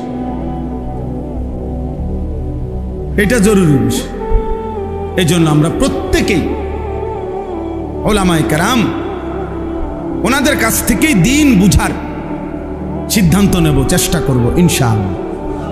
আমার এই কথা বলার এই মেন একটা উদ্দেশ্য হলো, ও যে আমি যে এখানে কাগজটার মধ্যে লেখা আছে, এটা দারসুল কোরআন, আল কোরআনের দার্স, এটার নাম এমনি দিছে দেখে এমনি, অর্থাৎ বুঝাইলাম যে কোরআন অক্ষরে অক্ষরে, শব্দে শব্দে তাফসীর, ব্যাখ্যা, এখান থেকে হুকুম, ফতোয়া, সিদ্ধান্ত, আমল ওলামায়ে কেরাম থেকে বুঝে নিতে হবে। আমরা মাদ্রাসায় প্রতি লাইন উস্তাদের কাছে পড়ছি, কথা বুঝছেন না? এমন না যে হুজুর ফাড়া দিয়া দিছে বাড়ির কাজ, 3 পৃষ্ঠা বাংলা পড়ে আইসো, বা এই পৃষ্ঠার থেকে পৃষ্ঠা পড়ে রাখবো, পরীক্ষা তাইব, এই সমস্ত তর্জমা আমরা পড়ি না। আমাদের যুগ যুগ ধরে, বিশেষ করে আমাদের কওমি মাদ্রাসার এটা বৈশিষ্ট্য যে প্রত্যেক শব্দে শব্দে আমাদের পুরা কোরআনুল কারীমের ব্যাখ্যা, অনুবাদ, সংক্ষিপ্ত তাফসীর পড়ানো হয়। আলহামদুলিল্লাহ, আলহামদুলিল্লাহ। মানে আগের থেকে এই পর্যন্ত এটাই চলমান ধারা, যে নিজে নিজে বুঝার চেষ্টা করা যাবে না, বরং উস্তাদের কাছ থেকে কি করতে হবে? বুঝতে হবে। মুআল্লিম এবং মুতাআল্লিম, ছাত্র এবং শিক্ষক, এই সম্পর্ক আজীবন থাকতে হবে। কেন? আমাদের নবী সাল্লাল্লাহু আলাইহি সাল্লাম নিজে বলছেন, বুইসতু মুআল্লিমা, আমি শিক্ষক হিসেবে প্রেরিত হয়েছি। অতএব নবী যেহেতু শিক্ষক, তো সাহাবায়ে কেরাম কি? ছাত্র। তাহলে শিক্ষক এবং ছাত্রের এই তর্জ, এই তরিকা নববী তরিকা। অতএব এর ভিন্ন অন্য কোনো পদ্ধতিতে দিন শিখলে হবে না। অন্য পদ্ধতিতে দিন শিখলে হবে না। আমি এখন রিসার্চ করি হুজুর, নিজে অনেক কিছু বুঝি, পণ্ডিতি মারে। আমার জীবনে আমি তো হজে, উমরায়, বিভিন্ন সময় জেনারেল বহু মানুষের সাথে তো আমাদের সম্পর্ক, যেহেতু ওয়াইজের কারণে। যে কোনো লোক যদি আমার অনেক বলে, অনেক সময় এমন হয়, আরে ভদ্রলোক বলতেছে হুজুর বিষয়টা অবশ্য আমিও জানি, আমারও আইডিয়া আছে, তারপরেও আপনার কাছ থেকে ওভার শিওর হতে চাচ্ছি, একটু শিওর হতে চাচ্ছি, আপনি কি মনে করেন? আমি সব সময় বলি যে আমি কিছুই মনে করি না, আমার এই ব্যাপারে তেমন কিছু জানা নাই, আপনি যেটা শিওর হয়ে নিয়েছেন সেটা মনে হয়। আপনি মাতবুরি করতে রাইছেন। হ্যাঁ, উনি সব জানে। আমার আইসি ইন্টারভিউ নিতে, আমি তো ইন্টারভিউ দিয়েই ফাঁস করে আইছি। কথা বুঝেন নাই? আমি তো সার্টিফিকেট আছে আমার কাছে, তো আমার উস্তাদরা তো বাচ্চা আছে সবাই, আপনি জিগাইলেই তো, যে চুরি করছে না পড়ছে, জিগাইলেই তো। এই জন্য এটা জরুরি বিষয়, বুঝা, দিন বোঝা দরকার। কিতাবুল্লাহ, আসমানি ওয়াহি, আল্লাহর কোরআন এবং রাসূলের সুন্নাহ থেকে, তবে রিজালুল্লাহ, আল্লাহর পক্ষ থেকে মনোনীত উলামায়ে উম্মতের মাধ্যমে। দুইটাই লাগবে। শুধু ব্যক্তি বলে দিছে, এর কোনো কোরআন সুন্নাহর সাথে কোনো সম্পৃক্ততাই নাই, তাইলেও হবে না। কথা বলেন না কেন? আবার কোরআন সুন্নাহর কথাটা কি বুঝাইতে চাইছে, এটা যদি আল্লাহ পাকের এই মনোনীত যুগ যুগ ধরে উলামায়ে উম্মত ব্যাখ্যা করে না দেয়, তাহলে নিজে নিজে বুঝতে যাওয়া, এটাও বরবাদি, এটাও পেরেশানি, এটাও মুসিবত, এটাও মুসিবত। আল্লাহ তাআলা আমাদেরকে প্রান্তিকতা থেকে হেফাজত করেন। এবার আসেন বাকিটা শুধু তর্জমা বলি, তাইলে কথা শেষ। আল্লাহ তাআলা বলেন, ওয়ালিকুল্লি উম্মাতিন জাআলনা মানসাকান, প্রত্যেক উম্মত, জাতি গোষ্ঠীর জন্য আমি আল্লাহ কোরবানি নির্ধারণ করেছি। ওই যে এখানে মনে আসেনি কি কইছিলাম, যে প্রাধান্য পাবে কোন অর্থ? কোরবানি। লিয়াজ, এখন আল্লাহ তাআলা বলেন, যদি বান্দা জিজ্ঞেস করে যে আল্লাহ কোরবানি আপনি কেন নির্ধারণ করছেন, কোরবানির মাকসাদ কি, তা আল্লাহ তাআলা বলেন, গোশত খাওয়া মাকসাদ না, গরু কমাইয়া দেওয়া, ছাগল কমিয়ে দেওয়া পৃথিবী থেকে, এটা মাকসাদ না। বরং মাকসাদ এক নাম্বার, লিয়াযকুরুসমাল্লাহ আলা মা রাযাকাহুম মিন বাহিমাতিল আনআম, কোরবানির দিনে নির্ধারিত হালাল যে চতুষ্পদ প্রাণী, যেগুলো আমি আল্লাহ আমার রাসূলের মাধ্যমে অনুমোদন দিয়েছি, গরু, ছাগল, ভেড়া, বকরি, দুম্বা, মহিষ, নাকি ওট, যেগুলো আমি আল্লাহ অনুমোদন দিয়েছি, সেই হালাল চতুষ্পদ প্রাণী জবাই করবার মুহূর্তে সবাই মিলে যে আমি আল্লাহর নাম উচ্চারণ করে, আল্লাহু আকবার বলে, তাকবীর দেয়, আমার নাম বলে, আল্লাহ বলে, বান্দা বিশ্বাস করো, আমার এই বুলন্দ নাম উচ্চারিত হবে, আমার নাম দিক দিগন্তে আলোচিত হবে, উচ্চ কণ্ঠে আমার ধ্বনি উঠবে, আমি এই জিকির, এই স্মরণ, আমার এই আওয়াজ, আমার এই নামের বুলন্দ ধ্বনি শুনবার জন্যই আমি আল্লাহ কোরবানির বিধান দিয়েছি। আল্লাহু আকবার, বুঝছেন? আল্লাহু আকবার, এ ধ্বনি মালিকের বড় পছন্দের। ওয়ালিতুকাব্বিরুল্লাহ আলা মা হাদাকুম, কোরআনে আছে, আল্লাহ বলছে আমি যে তোমাকে হেদায়েত দিছি, আমি যে তোমাকে ইসলাম দিয়েছি, আমি যে তোমাদেরকে নিয়ামত দিয়েছি, আমি যে তোমাদেরকে জান্নাতের সন্ধান দিছি, আমি যে তোমাদেরকে মুমিনের ঘরে দিছি, আমি যে তোমাদেরকে রমজানের রোজা দিয়েছি, আমি যে সবে কদর দিয়েছি, আমি যে এতেকাফ দিয়েছি, আমি যে ইফতার সাহারিতে নেকি দিছি, আমি যে তারাবিতে নেকি দিছি, এই যে এত কিছু জান্নাতের জন্য আমি আল্লাহ যে তোমরা বলে দিলাম, পথ দেখাইয়া দিলাম, ওয়ালি তুকাব্বিরুল্লাহ, এই খুশিতে তাকবীর দাও। কি দাও? লাগাও তাকবীর, আল্লাহু আকবার।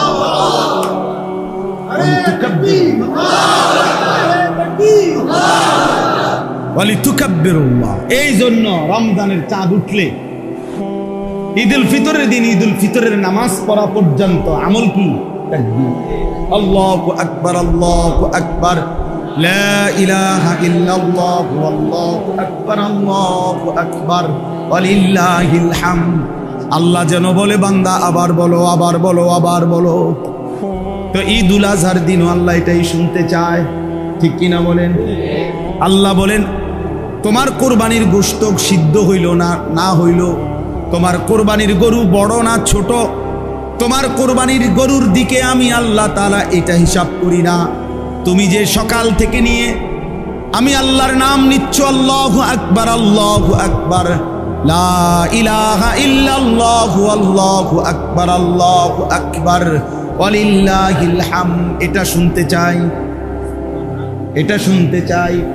এবার যদি হজ অর্থ নেন তাইলে একই অর্থ হবে, লিয়াযকুরুসমাল্লাহ। আল্লাহ বলেন বান্দা আমি হজ্জের বিধান দিয়েছি কেন?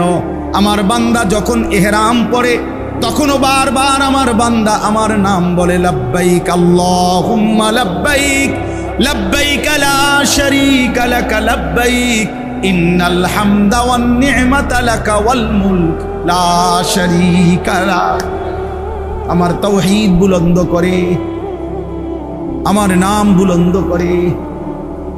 হ্যাঁ, এই জন্য সমস্ত ইবাদতের মধ্যে যদি সমস্ত ইবাদত উদ্দেশ্য নেন তো সব ইবাদতের মধ্যেই মাকসাদ আল্লাহকে স্মরণ করা। তাহলে যদি মানসাকান অর্থ কোরবানি নেন তাইলেও আল্লাহর স্মরণ, তাকবীর। যদি হজ নেন তাও আল্লাহর স্মরণ, যদি ইবাদত নেন তাও কি আর স্মরণ? আল্লাহ, আল্লাহর স্মরণ জিন্দা। এই জন্য এক মুমিনের এক ইমানদারের জীবনের সবচেয়ে বড় বৈশিষ্ট্য, এক মুমিন মানে সে তার মালিককে স্মরণ। আমার বাপ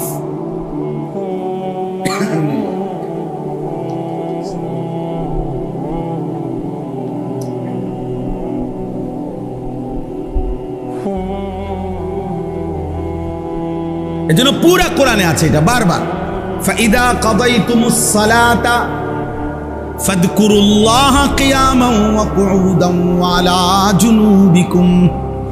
রব্বুল আলামিন বলে যখন নামাজ আদায় করেছো এখন কি করবা? লম্বা একটা গুণ দাও। আল্লাহ বলে না, ফাযকুরুল্লাহ কিয়ামান ওয়া কুউদান ওয়া আলা জুনুবিকুম, দাঁড়িয়ে বসে শুয়ে যে অবস্থায় থাকো না কেন আমি আল্লাহর জিকির করো, আমার নাম বুলন্দ করো, আমারে ডাকো। রব্বুল আলামিন বলে ফাইদা কুদিয়াতিস সালাতু ফান্তাশিরু ফিল আরদি ওয়াবতাগু মিন ফাদলিল্লাহ ওয়াযকুরুল্লাহা কাসীরা।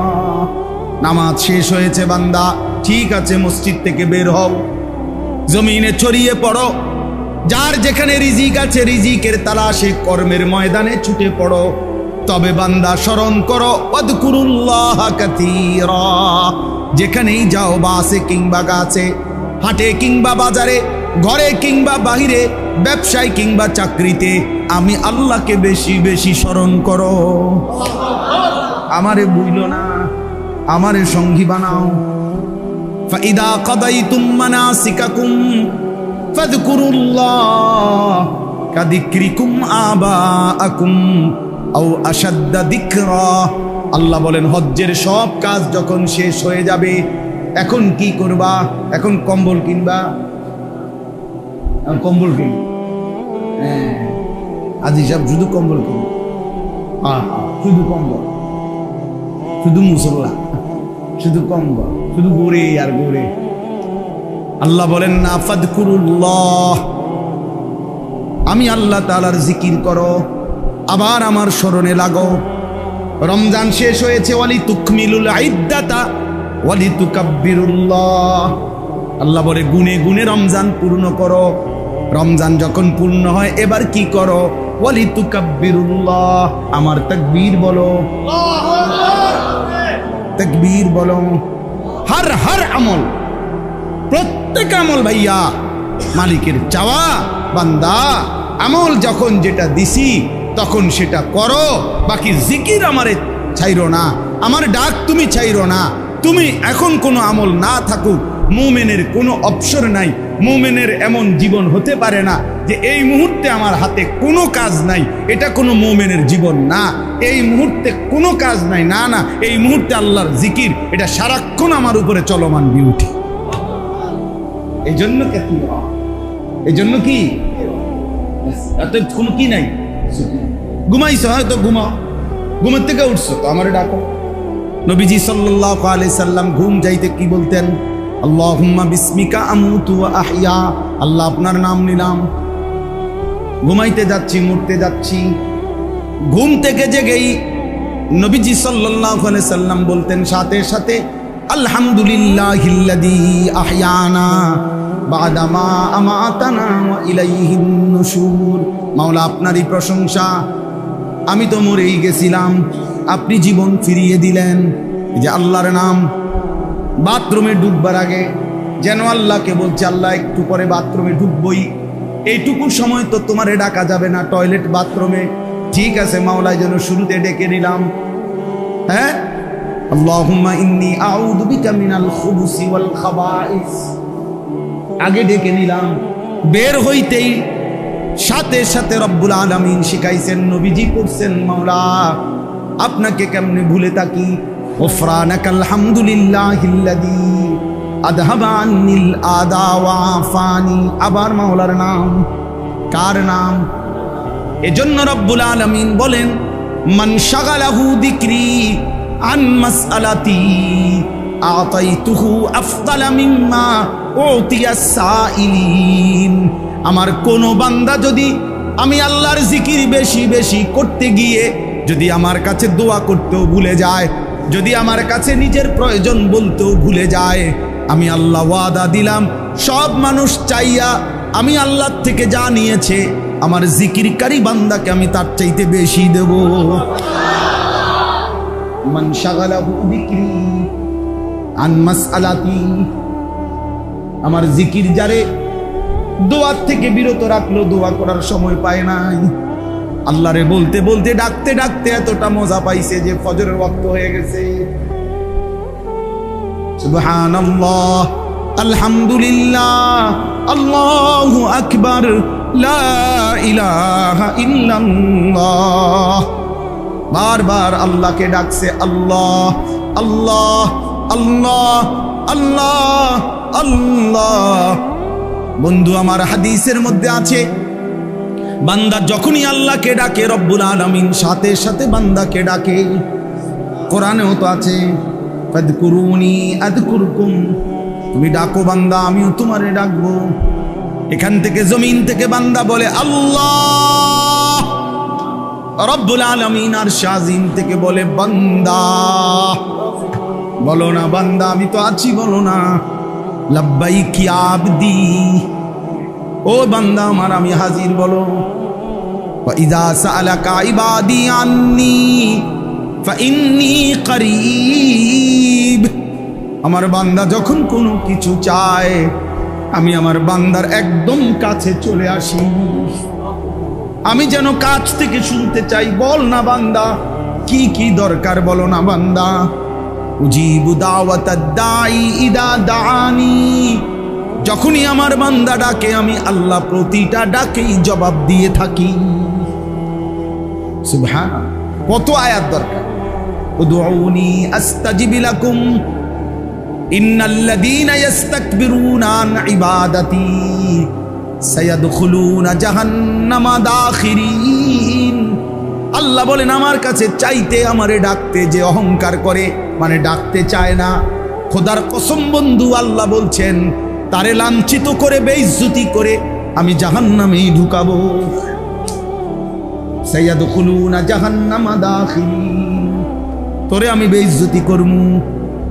এজন্য যুবক মনে রাখো, 3টা বাজে বাইরে হইছ, রাতের 11টা বাজে ঘরে ঢুকছ, 8 ঘন্টা এমন কিছু বন্ধু নামের দুষ্ট শয়তানের লগে আড্ডা দিছ। এই শয়তানগুলো 8 ঘন্টায় না তুমি না তোমার বন্ধু নামের এই শয়তান কারো মুখ দিয়ে একবার আল্লাহর নাম বের হইছে। কি বন্ধুর সাথে আড্ডা দিলা? এমন শয়তানের লগে আড্ডা দিলা কেন? এমন জানোয়ারের সাথে আড্ডা দিলা কেন যে নাফরমানের মুখ দিয়ে 8 ঘন্টায়ও তার মালিকের নাম আসলো না?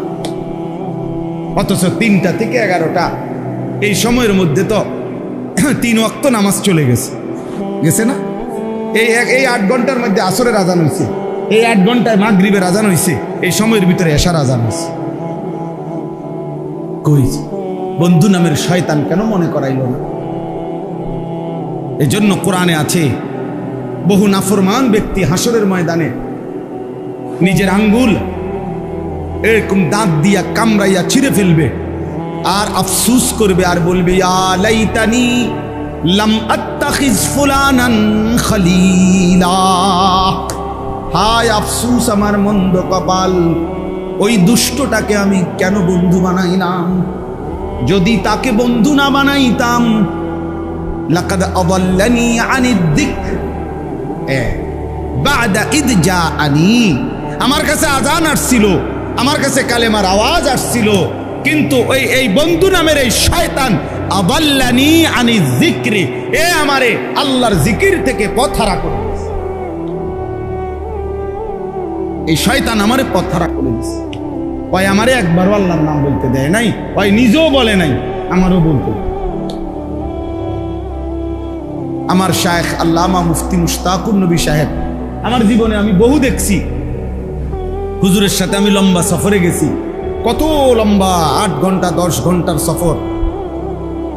যখনই হুজুরের সাথে কোনো গল্প করতে চাইছি, গল্প মনে করেন এমনি গল্প, তার বাজে কথা না, প্রয়োজনীয় কথাই মনে করেন একটু এমনের কি গল্পর আকারে, যখনই হুজুরে দেখে গল্প জোরাইতেছি, মানে গল্পের বাইল করছি মাত্র, হুজুর সাথে সাথে বলে মৌলানা 10 বার কুল হু আল্লাহ পড়লে জান্নাতে একটা ঘর হয়, চলেন কয়টা ঘর বানাই।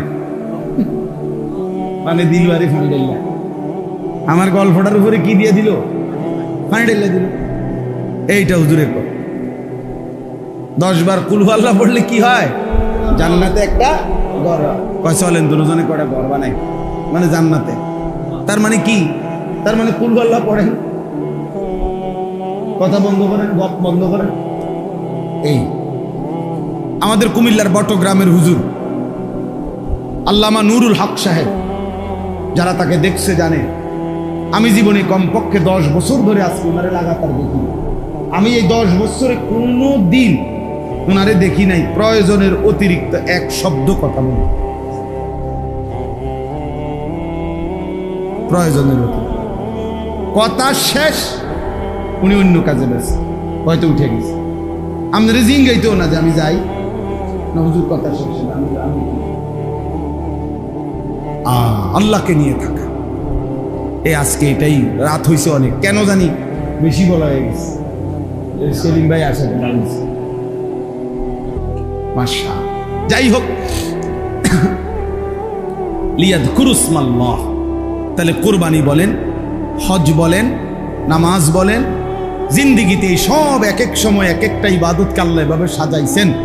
আমার শায়েখ বলে, মজার বিষয়, একটা সুন্দর কথা শুনেন, হুজুরে বলে এটা, আল্লামা মুফতি মুশতাকুর নবী কাসিম হুজুর বলে যে ভাইয়া সবই হলো চিনি, দুধ, এই পানি মিশাইয়াই সবগুলো মিষ্টি বানাইছে, সবগুলোর মধ্যেই উপাদান দুধ, চিনি, পানি, ঠিক না?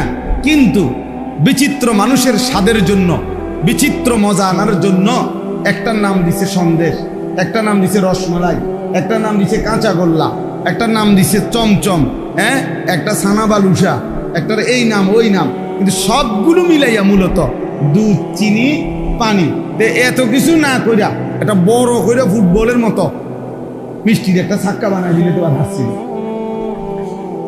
বুঝলেন না?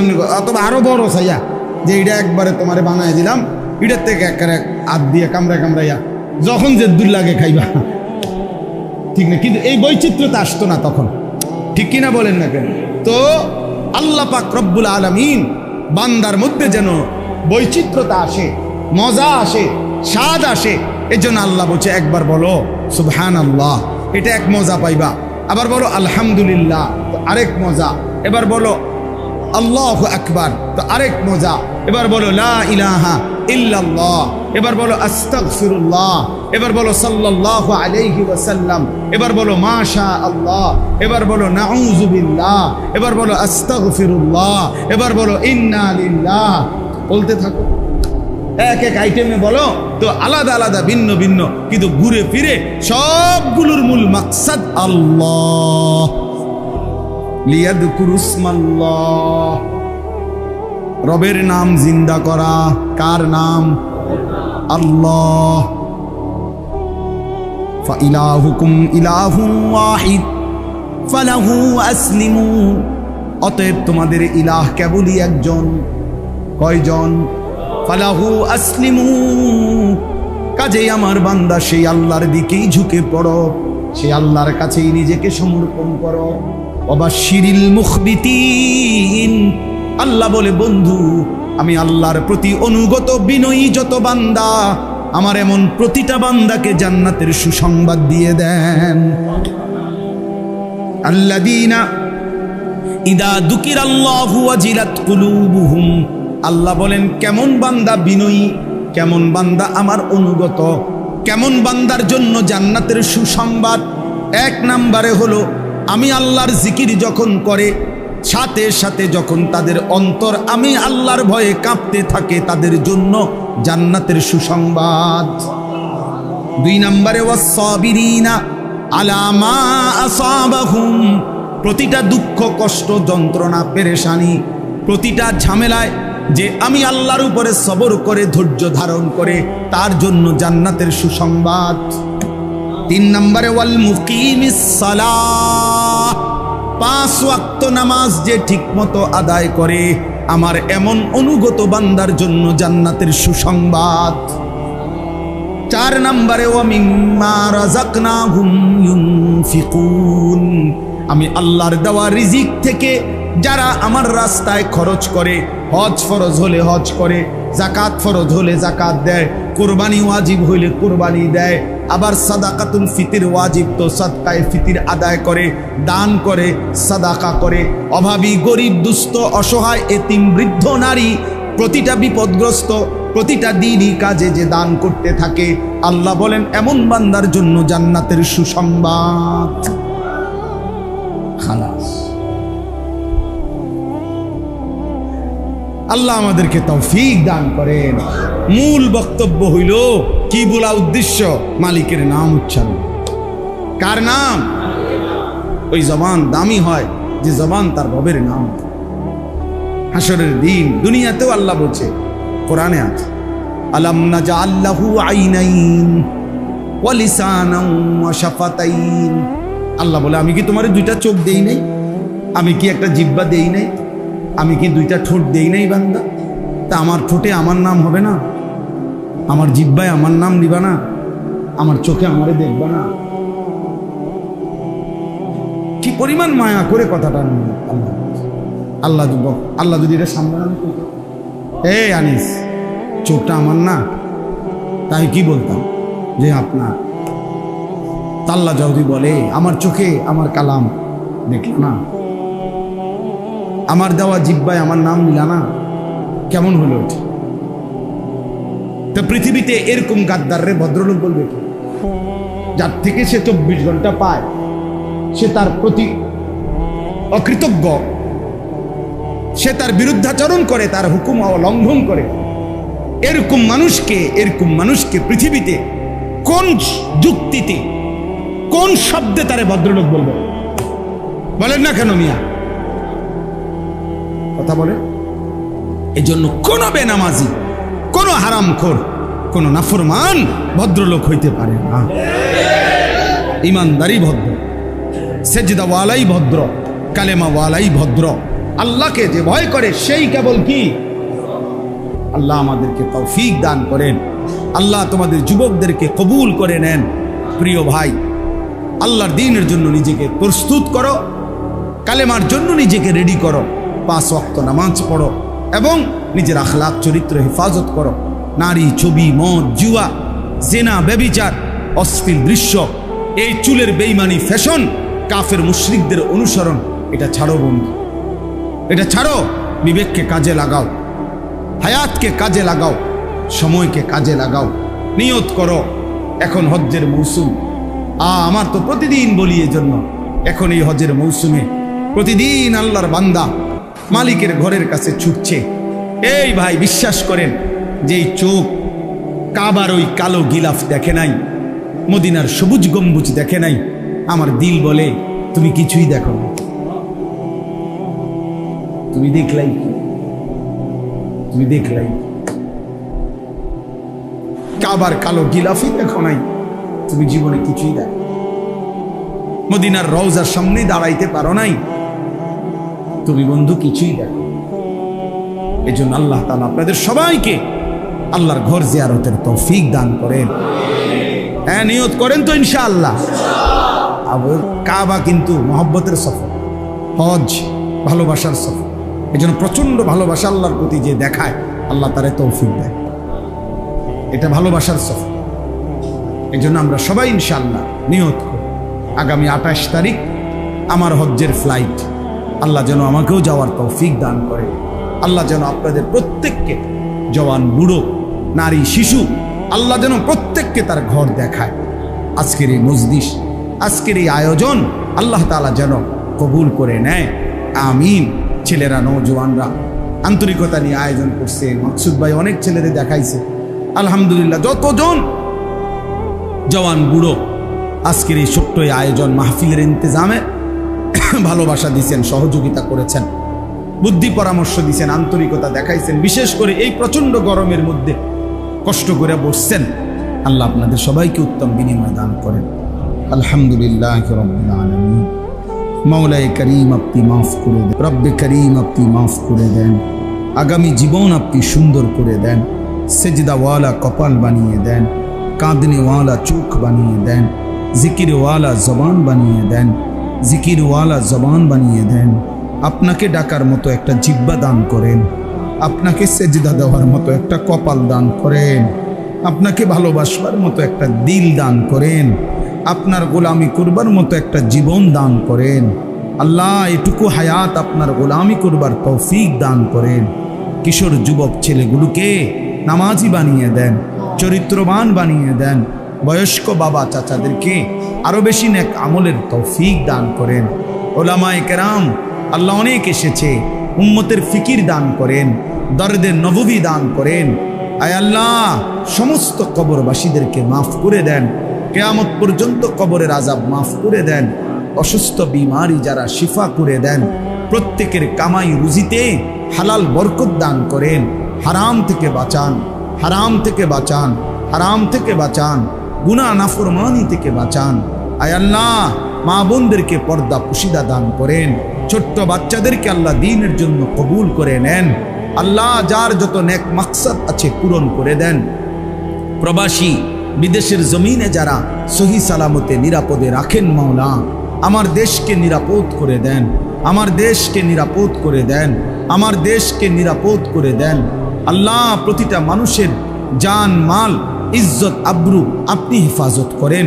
আল্লাহ, প্রতিবেশীর আক্রমণ থেকে আমার দেশকে হেফাজত করেন। জালেমের জুলুম থেকে আপনি হেফাজত করেন।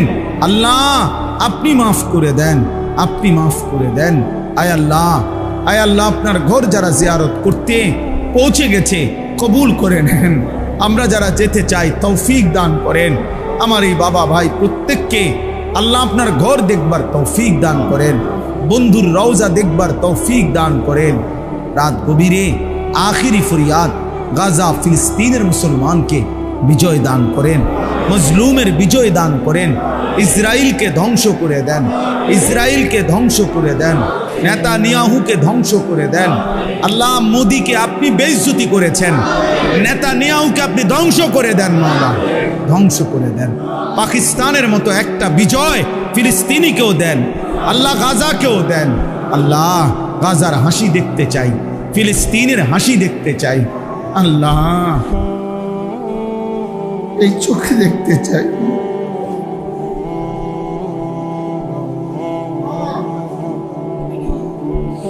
আল্লাহ, মজলুমের বিজয় দান করে, কালেমার বিজয় দান করে, হকের বিজয় দান করেন।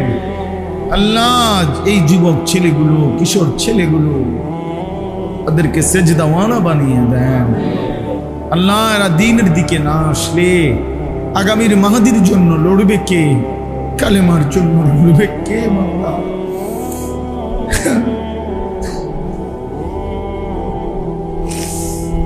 আল্লাহ, আমাদের সন্তান আমাদেরকে ফিরায়া দেন, আমাদের যুবক আমাদেরকে ফিরায়া দেন, আমাদের কিশোর আমাদেরকে ফিরায়া দেন। রব্বির হামহুমা কামা রব্বায়ানি সগীরা। আয় আল্লাহ, প্রত্যেকের নেক মাকসাদ পূর্ণ করে দেন। সুবহান রাব্বিকা রব্বিল ইজ্জাতি আম্মা ইয়াসিফুন ওয়া সালামুন আলাল মুরসালিন ওয়ালহামদুলিল্লাহি রাব্বিল আলামিন। হাদিয়ালা ওয়া নাশহাদু আল্লা ইলাহা ইল্লাল্লাহু ওয়াহদাহু লা শারীকা লাহু ونشهد أن سيدنا وحبيبنا ومولانا محمدا عبده ورسوله أما بعد فأعوذ بالله من الشيطان الرجيم بسم الله الرحمن الرحيم ولكل أمة جعلنا منسكا ليذكروا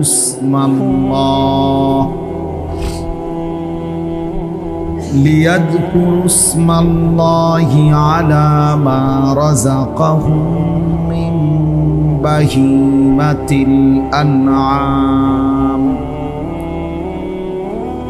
فإلهكم إله واحد فله أسلموا وبشر المخبتين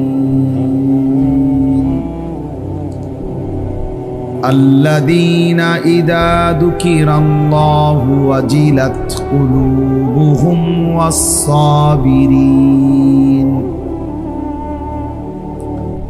والصابرين على ما أصابهم والمقيم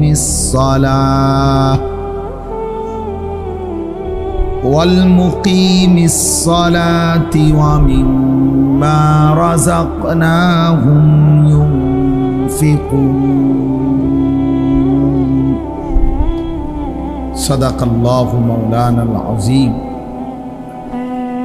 وقال نبينا صلى الله عليه وسلم ما عمل آدمي من عمل يوم النحر أحب إلى الله من إهراق الدم وإنه يأتي يوم القيامة بقرونها وأشعارها وأظلافها وإن الدم ليقع من الله بمكان قبل أن يقع من الأرض فطيبوا بها نفسا আল্লাহুম্মা সাল্লি আলা মুহাম্মাদিন ওয়া আলা আলি মুহাম্মাদ কামা সাল্লাইতা আলা ইব্রাহিম ওয়া আলা আলি ইব্রাহিম ইন্নাকা হামিদুম মাজিদ। আল্লাহুম্মা বারিক আলা মুহাম্মাদিন ওয়া আলা আলি মুহাম্মাদ কামা বারাকতা আলা ইব্রাহিম ওয়া আলা আলি ইব্রাহিম ইন্নাকা হামিদুম মাজিদ।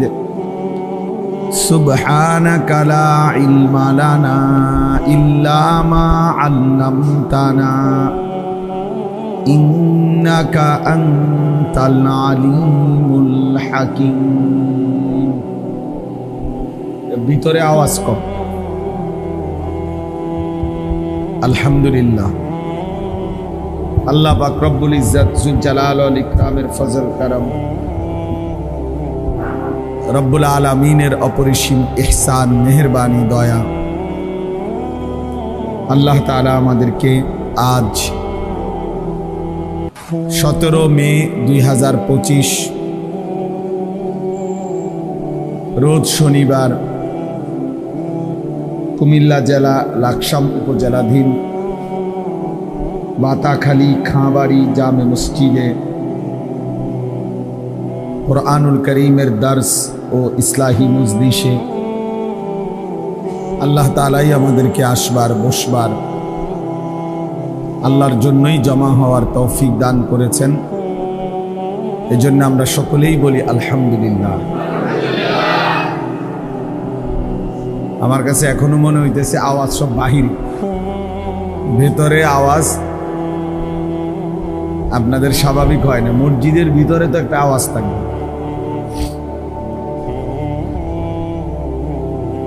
মুআজ্জাজ মুহতারাম হাজিরিন,